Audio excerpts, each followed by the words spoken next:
하나님 말씀은 로마서 1장 1절 말씀 보겠습니다. 신약성경 239페이지 로마서 1장 1절 말씀 같이 합독합니다. 예수 그리스도의 종 바울은 사도로 부르심을 받아 하나님의 복음을 위하여 택정함을 입었으니.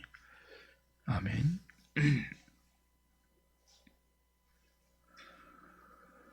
바울이 로마 교회에 보내는 편지 로마서를 살피고 있습니다. 로마 교회는 바울이 세우지 않았습니다. 오순절 성령 강림 때 예루살렘에 모인 사람들 중에 은혜를 입은 일부의 사람들이 로마에 돌아가서 자생적으로 세운 교회가 로마 교회입니다. 로마 교회는 바울을 한 번도 본 적이 없습니다. 바울도 개인적으로 로마에 있는 그리스도인 몇몇을 아는 것 외에는 로마 교인들을 알지 못하고 가본 적도 없죠. 그래서 바울은 편지를 쓰면서 1절부터 7절까지 바울의 서신서 중에서 가장 긴 인사를 이어갑니다. 이 긴 인사에서 바울은 자신을 예수 그리스도의 종이다, 그리고 사도이다, 하나님의 복음을 위해서 택정함을 입었다라고 자신을 소개하죠. 이 바울의 자기소개에서 우리가 주목해야 할 점은 복음과 연관되어 있다는 점입니다. 하나님의 복음을 위해서 그리스도의 종으로 택함을 입고 사도로 보내심을 받고 택함을 입었다. 그리고 이 복음은 하고 복음을 설명하죠. 바울이라는 사람을 설명할 때 복음을 빼고는 설명이 안 된다는 뜻입니다. 이재용 하면 삼성전자를 빼고 설명이 안 되지 않습니까? 손흥민 하면 축구를 빼고 설명이 안 되는 사람입니다. 그처럼 바울 하면 복음을 빼고는 설명이 안 되는 존재예요. 이렇게 복음과 연관시켜 자신을 소개하는 이 바울의 소개에는 일종의 바울의 명함인데요. 그죠? 이 바울의 자기소개에는 자신의 신분, 그리고 자신의 사명에 대한 정확한 인식이 고스란히 담겨 있습니다. 바울은 자신의 신분을 그리스도의 종이다, 신분에 따른 직분을 사도다, 그렇게 말했고요. 왜 살아야 하는지 자신의 사명을 하나님의 복음을 위해서다, 그렇게 인식하고 있습니다. 그 인식을 로마 교회에 자기소개로 전달하고 설명하고 있죠. 바울이 나는 그리스도의 종입니다, 하나님께 보냄을 받은 사도입니다, 만세전에 이를 위해서 택정함을 입었습니다 라고 소개하는 이 자기소개는 그냥 되는 대로 하는 소개가 아니죠. 철저하게 논리적이고 계산적입니다. 종, 사도, 택함을 입었다, 점층적인 발전의 개념을 담아서 의도적으로 이렇게 설명하고 있죠. 종이 신분을 나타내는 설명이라면 사도는 특별한 직무를 표현해주는 칭호입니다. 그냥 종인데, 종은 그리스도의 종인데 그냥 종이 아니라 이 특별한 칭호에 담긴 의미를 가진 그런 종이다 하는 뜻이죠. 누가복음 6장 한 가보십시오. 사도가 어떤 존재입니까? 누가복음 6장 12절부터 보십시오. 12절부터 이때 예수께서 기도하시러 산으로 가사 밤이 새도록 하나님께 기도하시고 밝음에 그 제자들을 부르사 그 중에 12를 택하여 사도라 칭하셨으니 곧 베드로라고도 이름을 주신 시몬과 그의 동생 안드레와 야고보와 요한과 빌립과 바돌로메와 마테와 도마와 알페오의 아들 야고보와 셀롯이라는 시몬과 야고보의 아들 유다와 예수를 파는 자가 될 가롯 유다라.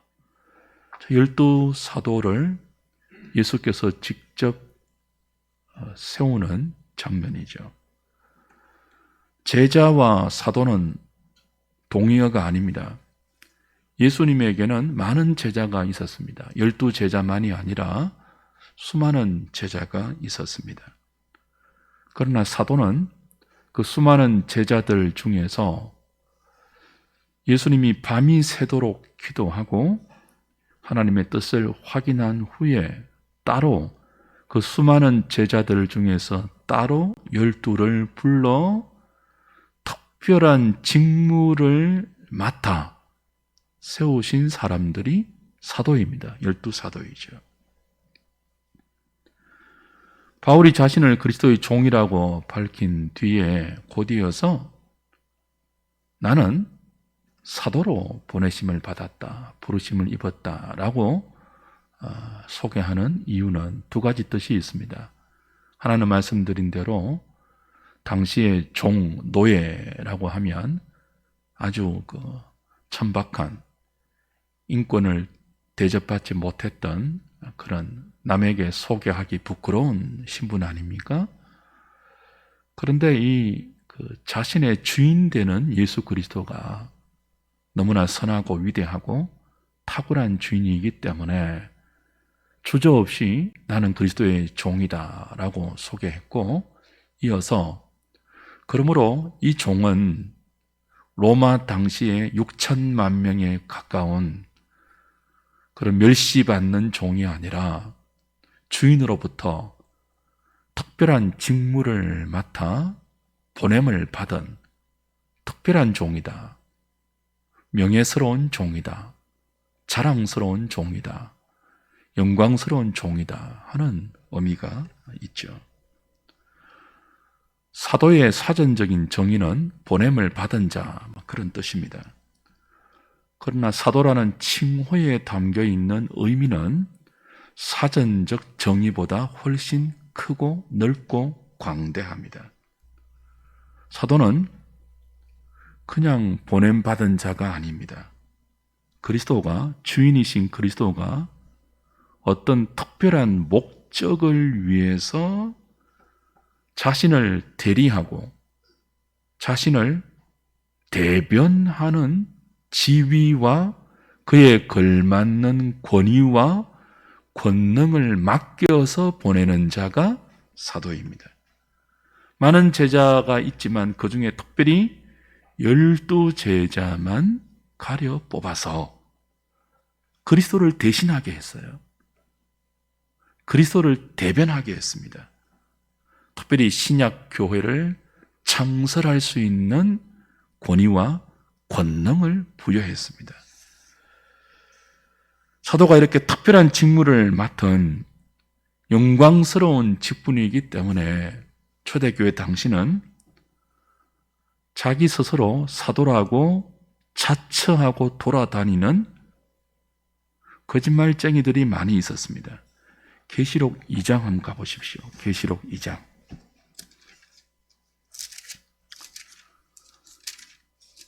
주님이 에베소 교회에게 이런 말씀을 주시죠. 2장 2절.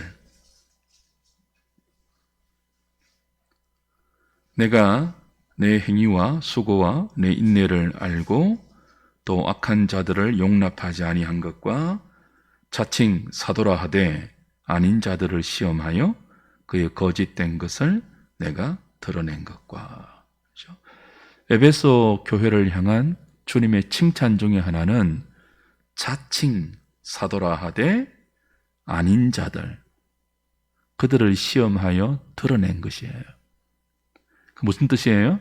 당시에는 자칭 사도라고 자신을 소개하면서 돌아다니는 이 사기꾼들이 있었다는 뜻이죠. 바울도 이런 사람 중에 하나라고 의심을 받았습니다. 왜냐하면 이 사도의 정표, 사도의 표지와 바울이 부합되지 않기 때문입니다. 방금 누가복음에서 특별히 예수께서 가려 뽑아 세우신 사도의 이름을 확인했지 않습니까? 사도는 특별한 직분이에요. 신약교회의 기초, 틀을 닦은 사람들이죠. 사도들과 선지자들의 터 위에 주의 교회가 세워지지 않았습니까? 그래서 이 터는 다시 샀지 않습니다. 그 예수께서 밤새 기도하시고 따로 불러 보내신 12사도 외에 다른 사도는 없거든요. 그런데 그 중에 예수를 판 가룟 유다가 자결하여 죽지 않았습니까? 이 가룟 유다의 자리에 이제 한 명을 충원할 때 베드로 사도가 사도가 될 수 있는 자격과 표지와 정표를 이렇게 말합니다. 사도행전 1장 가보세요.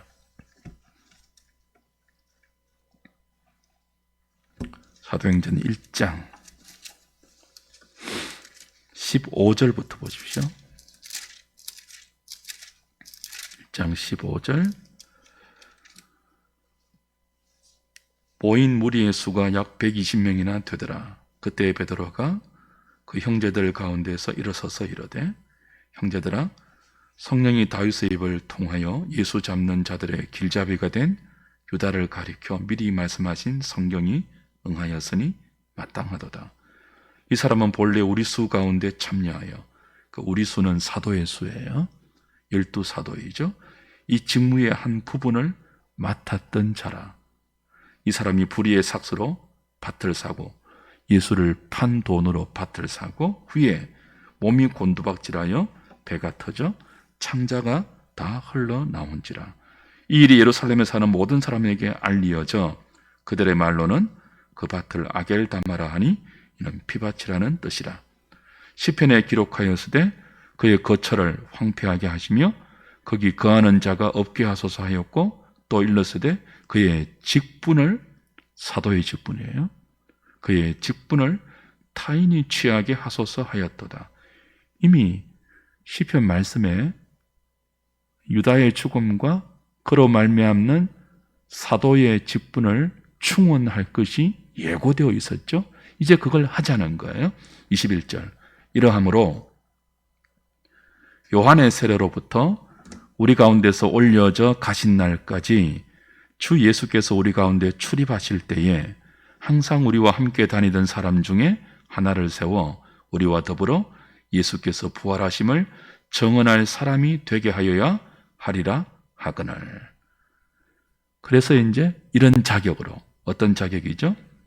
요한의 세례로부터 요한이 등장해서 예수를 소개하고 예수의 공생애가 시작된 날부터 부활 성천하신 날까지 예수와 더불어 함께 다니면서 예수님께 직접 진리의 가르침을 받고 특별히 예수의 부활을 목격한 자, 그래서 그리스도의 부활을 증언할 수 있는 자, 이게 가룟 유다 대신 사도로 충원될 조건과 자격이라고 했습니다.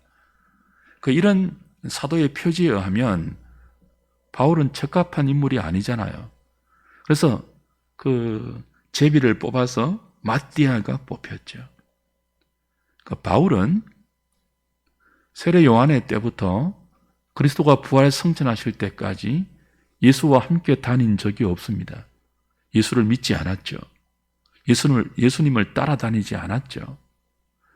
그리스도의 부활을 목격한 적도 없습니다.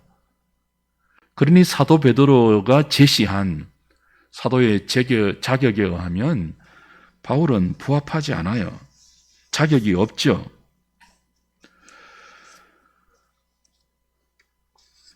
그래서 많은 사람들이 바울의 회심을 의심했습니다. 예수 믿는 자를 죽이기 위해서,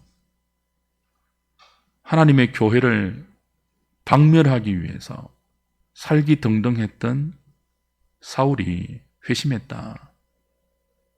그런 소리가 들렸지만 많은 그리스도인들이 이 바울의 회심을 믿지 않았어요. 더군다나 그가 사도가 되었다는 말은 훨씬 더 의심했죠. 바울에게 사도권은 따라다니는 물음표였습니다. 심지어 자신이 개척한 교회에서도 늘 의심받고 공격받았던 주제가 뭐죠? 바울이 사도가 맞나 하는 거예요. 심지어 바울을 향한 공격 중에 조금 전에 계시록 2장 2절에서 확인한 바처럼 이 사람은 자칭 사도다. 사도라는 직분을 팔아서 돈을 버는 더러운 이익을 취하는 사기꾼이다 라는 음해, 모함, 공격이 많았습니다. 이런 형편이었기 때문에 가는 곳마다 바울은 자신의 사도권을 변정해야 했습니다. 내가 사도가 맞다라고 변호해야 했고요.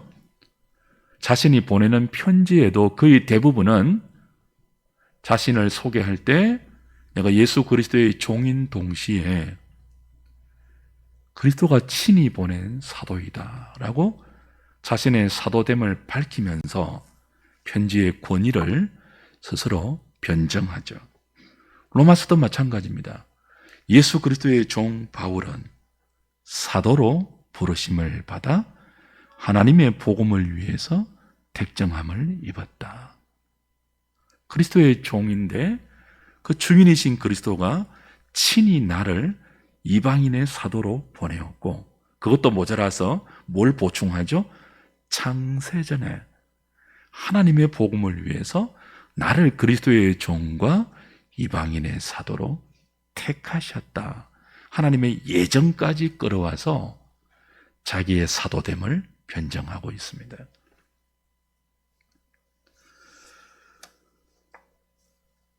주 안에서 사랑하는 여러분, 바울이 거짓말쟁이일까요?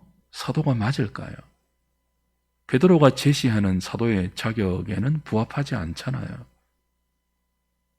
수많은 사람들이 자칭 사도라고 사도를 팔아서 돌아다니며 더러운 이익을 취하고 있었는데, 그 중에 하나라고 의심받았던 바울이 내가 사도가 맞습니다 라고 아무리 변정해봤자 증거가 있어야 되잖아요.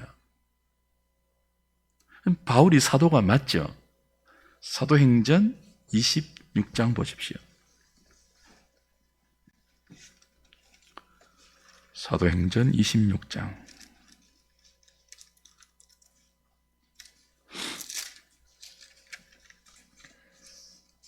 16절입니다.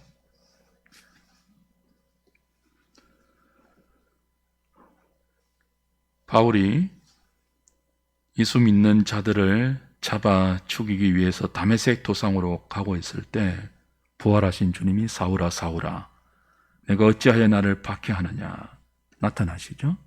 16절부터 보십시오. 일어나 너의 발로 서라. 내가 내게 나타난 것은 곧 내가 나를 본 일과 장차 내가 네게 나타날 일에 너로 종과 증인을 삼으려 함이니 이스라엘과 이방인들에게 가서 내가 너를 구원하여 그들에게 보내어 그 눈을 뜨게 하여 어둠에서 빛으로 사탄의 권세에서 하나님께로 돌아오게 하고 죄사함과 나를 믿어 거룩하게 된 무리 가운데서 기업을 얻게 하리라 하더이다. 직접 다메섹 도상에서 직접 바울에게 나타난 그리스도가 직접 바울을 그리스도의 종으로, 증인으로 불렀고 그를 이방 가운데서 어둠에서 빛으로, 사망에서 생명을 주는 그리스도의 대리자로, 그리스도를 대변하는 그리스도의 사신으로, 그리스도의 사도로 직접 세워서 불러 보내셨죠. 갈라디아서 1장 1절에서는 이렇게 표현합니다. 역시 자신의 사도권을 소개하면서 갈라디아서 1장 1절 보십시오.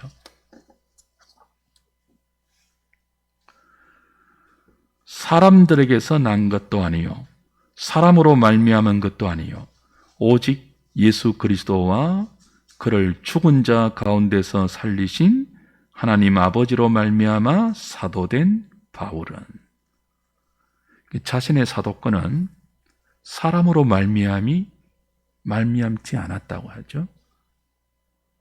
오직 예수 그리스도와 그를 죽은 자 가운데서 다시 살리신 하나님 아버지로 말미암는 출처다. 나는 사기꾼이 아니라는 거예요. 자칭 사도가 아니라는 거예요. 하나님 아버지와 그가 보내신 자 예수 그리스도가 직접 부여하신, 직접 부르고 보내신 사도가 바울입니다. 그는 예수 그리스도를 만나서 회심하고 그리스도에 의해서 직접 종과 정인으로 보냄을 받은 그리스도의 사신, 사도가 맞습니다. 베드로를 비롯한 다른 예루살렘 사도들도 바울이 이방인의 사도가 맞다고, 그리스도가 직접 그를 불러 이방인의 빛을 위해서, 이방인의 생명을 위해서 보내신, 파송하신 그리스도의 사도가 맞다고 다른 사도들이 확정해 주었습니다. 인정해 주었습니다. 그리고 나중에 성령께서 초대교회 당시에 이 서신들이 굉장히 많았거든요. 기독교 문헌들이 굉장히 많았어요. 그 수많은 신앙 문헌 가운데 캐논, 정경을 정할 때 성령께서 사도들이 적은 서신, 사도들이 적은 글이 정경의 기준이 되게 하셨습니다. 그 성령께서 사도 바울이 적었던 수많은 서신을 신약 성경으로 확정시켜 주셨어요. 그 성령께서 바울의 사도됨을 그가 쓴 로마서를 비롯한 서신을 통해서 인정하고 있죠. 그 바울은 사도가 맞습니다. 그래도 끊임없이 의심하는 자가 있으니까 뭘 보충한다고요? 내가 사도된 것은 사람으로 말미암지 않고 그리스도와 하나님으로부터 말미암은 것이고 성령께서 인정해 주신 것이지만, 그죠? 이는 창세전에 하나님께서 계획 가운데, 작정 가운데, 예정 가운데 택하신 일이다. 그렇게 펜스를 치고 있죠. 하나님의 복음을 위해서 내가 택함을 입었다. 하나님의 복음을 위해서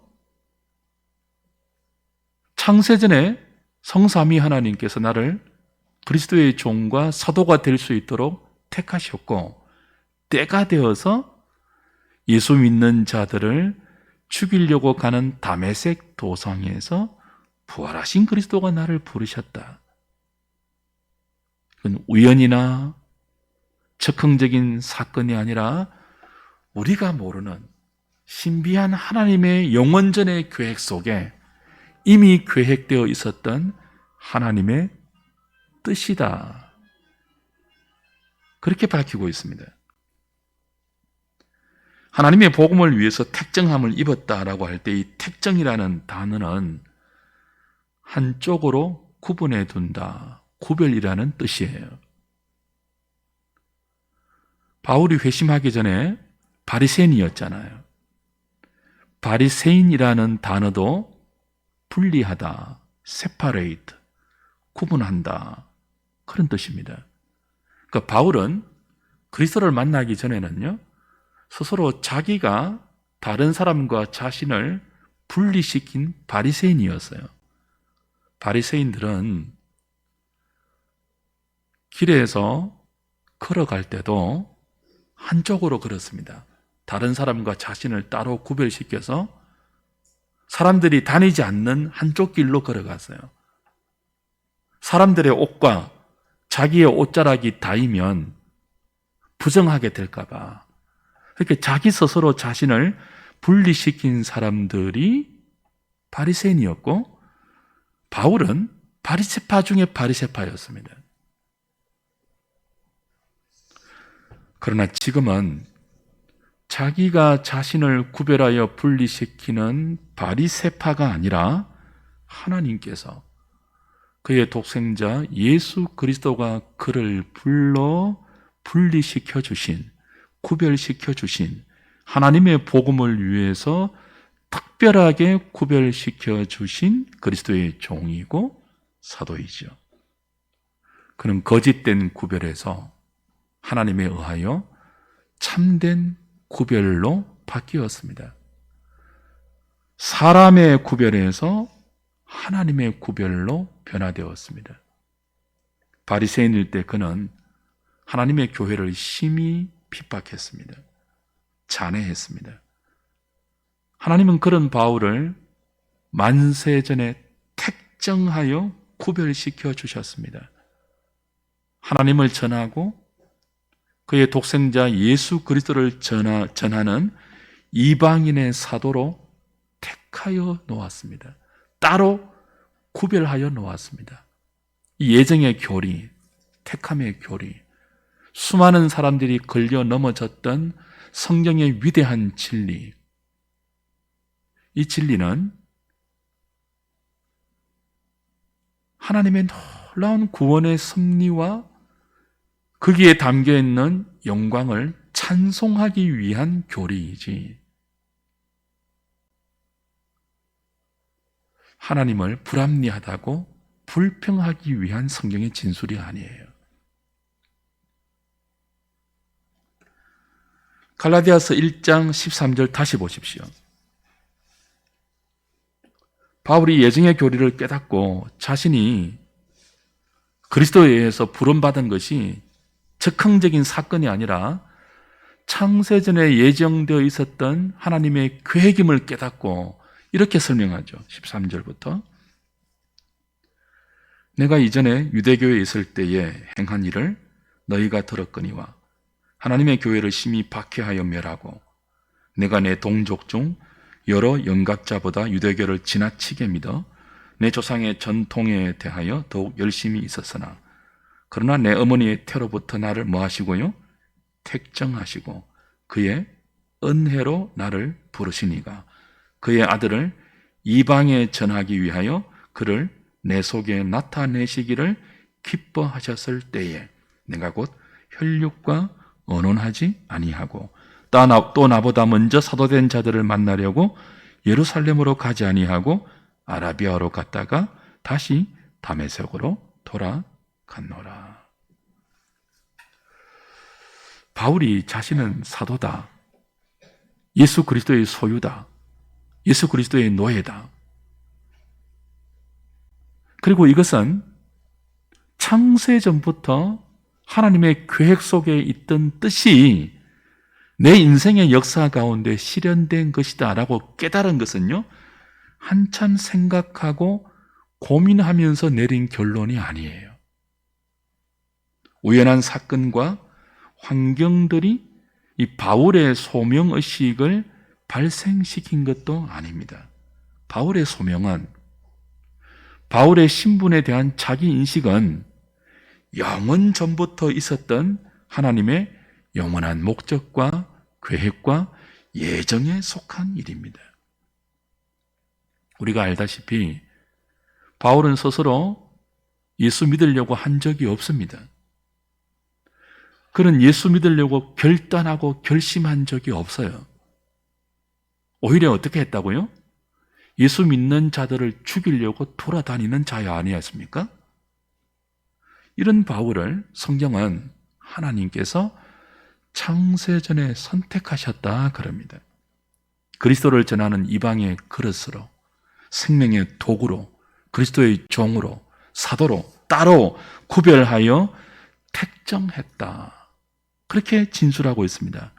그리고 때가 되어 예수 믿는 자들을 잡아 죽이기 위하여 살기등등하게 가고 있던 다메섹 도상에서 그리스도가 붙들었다, 불렀다. 그리고 예정하신 대로, 계획하신 대로, 택정하신 대로 따로 불러서 구별시켜 놓은 대로 종으로, 사도로 보내셨다. 그렇게 말하고 있죠. 주 안에 사랑하는 여러분,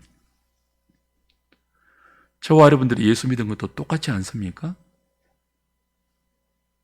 우리가 그리스도의 소유, 성도가 되고 그리스도의 종이 되고 하나님의 복음을 위해서 살 수 있게 된 것도 통일하지 않습니까? 우리가 언제 결심한 적이 있던가요? 아니, 결심했죠. 그러나 그 우리의 결단과 믿음과 우리의 의지와 선택 이전에 뭐가 있었다고요? 창세 전에 내가 아직 죄인 되었을 때에 그리스도를 찾지도 않고 부르지도 않고 믿기로 결단하지도 않고 죄와 허물 가운데 죽어 욕심 따라 살던 그때 전에 나를 그리스도의 소유로 성도로 택정하여 때가 되어 성령의 부르심으로 불러 하나님이 마련해 놓으신 이 세상이라는 무대 속으로 우리를 보내시지 않았습니까? 우리의 믿음의 출처가 여기에 있죠. 하나님의 영원한 계획, 우리가 이해하지 못하는 그 신비의 세계 속에서 시간을 초월한 그 하나님의 영원전의 시간과 공간 속에서 삼위 하나님의 은원과 계획과 작정 속에 도무지 우리의 이성과 경험으로 이해하지 못하는 신비로운 계획이 택정이라는 진리로 우리에게 구별되어 있었다는 거예요. 저는 여러분이 이 위대한 성경의 진술인 하나님의 예정의 교리를 성령님의 은혜 가운데 깨달을 수 있기를 바랍니다. 이보다 놀라운 진리가 없습니다. 이보다 엄청난 은혜가 없습니다. 아무 자격도 없고 아무 공로도 없고 아무 조건도 없는 우리가 무엇이길래 창세전에 예정해 놓았습니까? 그리스도의 소유로, 하나님의 보배로 특별한 직무를 맡겨 그리스도를 대변하는, 하나님을 대표하는 성도로 살게 하십니까? 그런 자격 없잖아요. 바울처럼 우리도 하나님을 미워하고 하나님을 무시하고 하나님을 외면하고 우리 욕심대로 살지 않았습니까? 영원한 지옥에 떨어져 마땅한 우리가 아무런 생명을 얻을 자격이 없지만 그의 일방적인 사랑과 무한한 은혜에 근거하여 우리를 불쌍히 보시고 그의 기쁘신 뜻대로 따로 구별하여 분리시켜 그리스도의 종으로 계획해 놓았다는 이 사실, 그 사실이 구원의 근거입니다. 은혜이죠. Amazing Grace입니다. 하늘을 두루마리 삼고 바다를 먹물 삼아서 기록해도 다 기록하지 못하는 사랑의 깊이와 넓이와 높이와 길이가 이 하나님의 예정에 있습니다. 그분의 택하심에 있습니다.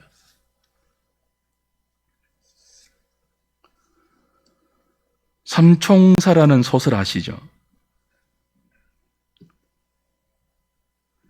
아토스가 술집에서 술만 퍼마시면서 달단양과 더불어 싸움에 나가려고 하지 않고 앉아있자 달단양이 애가 타서 빨리 가자고 성화를 부립니다. 그때 아토스가 어떻게 반응하죠? 한 대 때리죠, 달단양을. 이 싸움밖에 모르는 애송이야, 그럽니다. 너는 사랑을 몰라. 사랑은 어쩌고 저쩌고 사랑을 설명하지 않습니다. 설명해도 달단양은 사랑을 몰라요. 지금 아토스는 사랑에 빠져 있는데 그 사랑의 대상이 부적절한 존재예요. 사랑해서는 안 되는 대상을 사랑하고 있습니다.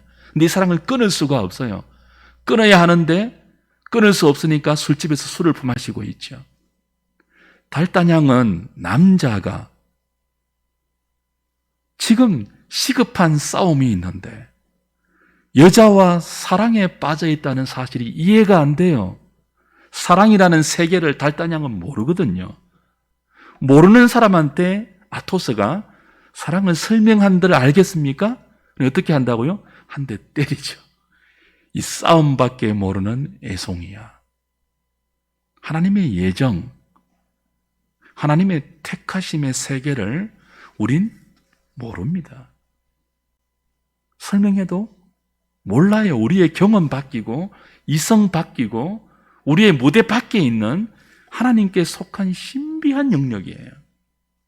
그러나 다는 몰라도 구원받은 우리는 이 예정의 감격과 은혜를 소유할 수 있는 성령의 은혜를 누리고 있죠. 그래서 달단양이 셉니까? 아토스가 셉니까? 아토스가 세죠. 인생도 그렇지 않습니까? 신앙도 그렇지 않습니까? 밥그릇 싸움이 전부가 아니잖아요. 사랑이 있고요. 그 사랑에 근거한 우리의 영역을 벗어난 하나님의 예정이 있다고요. 하나님의 택하심이 있다고요.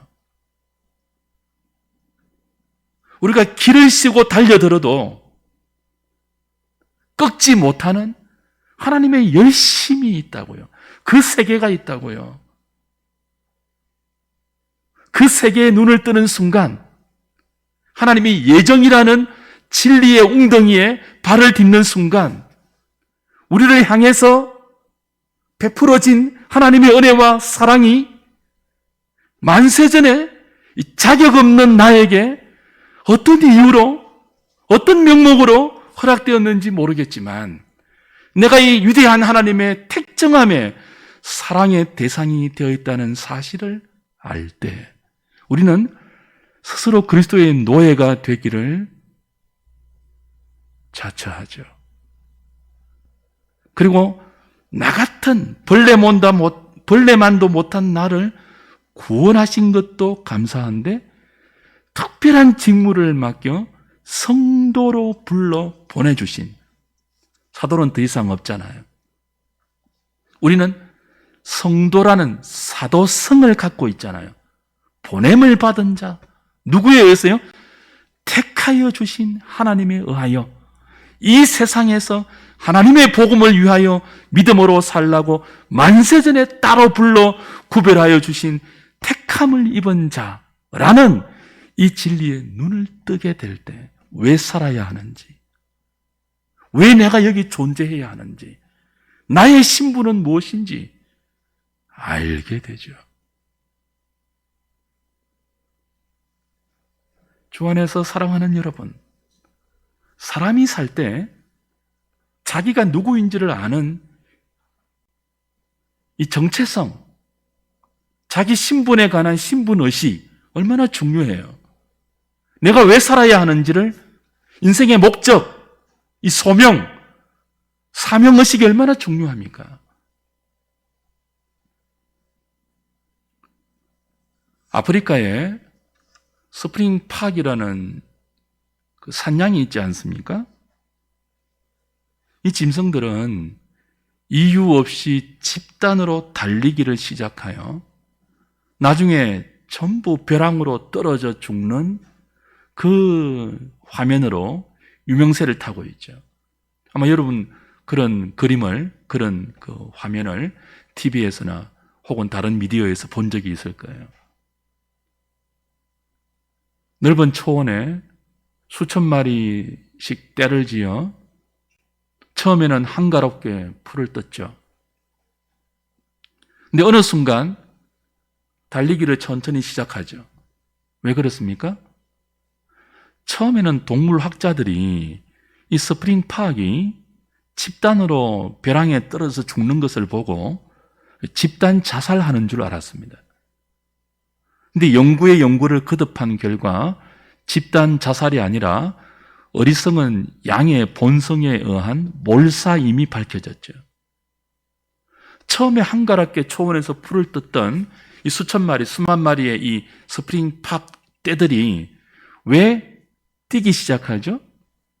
뒤에 있는 양들이, 앞에 있는 양들이 풀을 다 뜯어먹고 또 풀을 막 짓밟고 지나가니까 풀을 먹지 못하잖아요. 그러니 풀을 먹으려고 앞에 있는 양을 밀기 시작하죠. 그 밀기 시작하니까 앞에 있는 양들은 뭐예요? 떠밀려서 한가롭게 풀을 뜯던 그런 걸음이 아니고 뛰기 시작하는 거예요. 앞에 있는 양들이 뛰기 시작하면은 뒤에 있는 양들은 그들이 풀을 먹지 않고 뛰어간 그 자리에서 풀을 뜯어먹으면 될 거 아니에요. 근데 그렇게 안 하죠. 같이 뛰죠. 양의 본성 때문에 그래요. 이 집단에서 이탈하는 것이 두렵기 때문에. 앞에 있는 양들은 뒤에 있는 양들이 미니까 떠밀려서 자연스럽게 뛰기 시작했는데 뒤에 있는 양들도 앞에 있는 양들이 뛰니까 같이 뛰죠. 그 띠이 점점 속도가 빨라지고 온 스프링팍 무리들이 넓은 초원을 달리기 시작합니다. 근데 문제가 뭐예요? 왜 달리는지 모른다는 거예요. 그저 달려요. 앞에 양들이 뛰니까 뒤에 양들도 함께 달리죠. 제어가 안 되죠. 마침내 벼랑에 다다랐지만 앞에 양들은 뒤에 양들이 그냥 밀면서 뛰고 오니까 밀려서 다 떨어져 죽고 뒤에 있는 양들도 급하게 제동이 안 되니까 함께 다 떨어져 죽죠. 집단 자살이 아니라 어리석은 몰사입니다. 주 안에서 사랑하는 여러분, 우리 대한민국 국민들이 얼마나 열심히 삽니까? 다들 열심히 삽니다. 아이부터 노년에 이르기까지 아침 일찍 일어나서 학교 가고 직장 가고 때로는 밤늦게까지 일하죠. 근데 우리가 스프링팍처럼 왜 열심히 사는지 모르는 경우 없습니까? 다른 사람 다 열심히 사니까 괜히 불안해서 덩달아 막 열심히 달리고 향방이 어디인지도 모른 채 질주하고 있지는 않습니까? 집단에서 이탈할까 두려워하는 군중의 심리에 따라서 다른 아이들 다 학원 보내면 그죠? 부모들이 불안해서 그냥 같이 보내요. 애들이 뭐 하는지도 모르고 학원에서.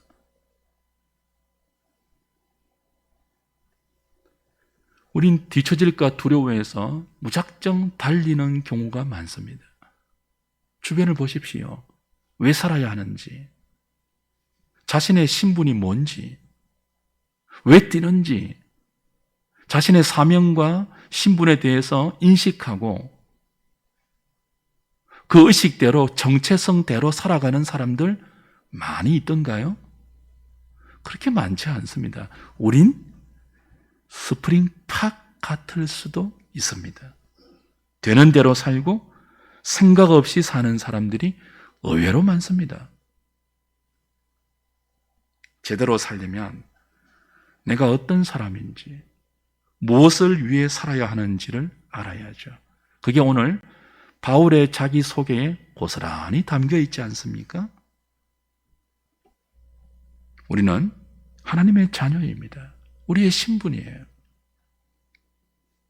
성도로 부르심을 입은 명예로운 자들의 하나님의 소유이죠. 그리스도의 종들입니다. 이 신분 잊지 않기를 바랍니다. 왜 이런 하나님의 소유라는 신분을 받았습니까? 하나님의 복음을 위해서 만세전에 택정함을 입었다는 사명의식이 우리에게 발견되어지기를 소망합니다. 우리 복음을 위해서 우리가 아직 태어나기 전부터 따로 구별하여 하나님의 예정 속에 택정함을 받은 특별한 은총과 사랑을 받았죠.